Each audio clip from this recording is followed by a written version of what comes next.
I was surprised whenever I learned the news. It's a great privilege to be inducted into it.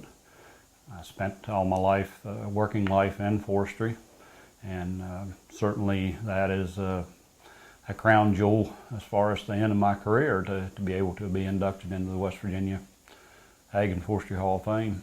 I've always liked being outdoors, and so when my first step into the industry is I worked on the summer crew for the Chief Ranger District here on Monongahela National Forest. I worked for them in the summer of '66, '67, '68, and I really enjoyed the work I had. I worked with some really good people there, and I just got hooked on it and wanted to continue.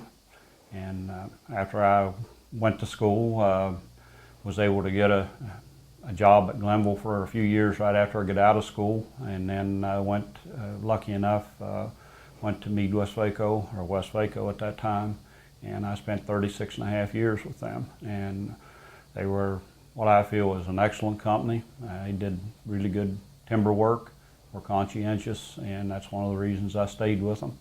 And I had a lot of good opportunities and worked a lot of different jobs. Thoroughly enjoyed my career. Well, to start out, the early ones, I've been fortunate to work with some really good forestry people. I started out with Dr. Bill Cones at Glenville State. Dr. Dave Smith came along behind him. I worked with him, and he was a big influence on me. He's still really a good friend. Kenny Funderburk and Tony Mullish with MeadWestVaco. I started working with them in '75 and worked with them basically all my career. And they were great mentors, and I certainly want to thank them for the opportunities that they gave me throughout my career. But early on, your Forest Service experience, you worked with Clay Smith and the technicians Truman Phillips and June Davis, Herb Bennett, those Merle guys, Webley. Merle Webley. They worked on the timber crew, and they were extremely knowledgeable, and they made it fun learning when we were out there. It was just a nice group. We worked together, and they tried to teach me something every day we were out there, and they did. I learned a tremendous amount from them. Certainly like to thank my wife, because over the years there's been a lot of long, hard days.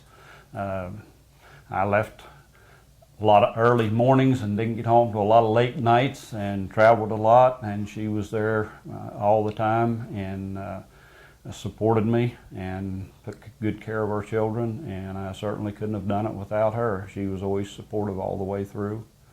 And I'd also like to say the West Virginia Division of the Society of American Foresters.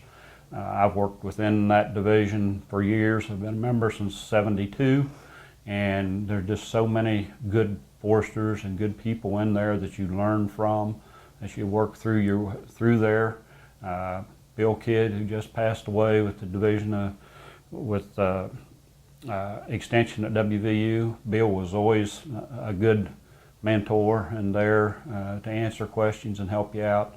And of course, Clay Smith and Arlen Perkey with the Forest Service. I worked with them on some projects, and Clay was just not only a tremendous forester, but a tremendous personal friend. We hunted together and we worked together, and I learned an awful lot from him. And Mary Beth Adams at the Forest Service, the Furno Experimental Forest. I've been fortunate enough to do some work with her, and she has been very good throughout the years to help me as well.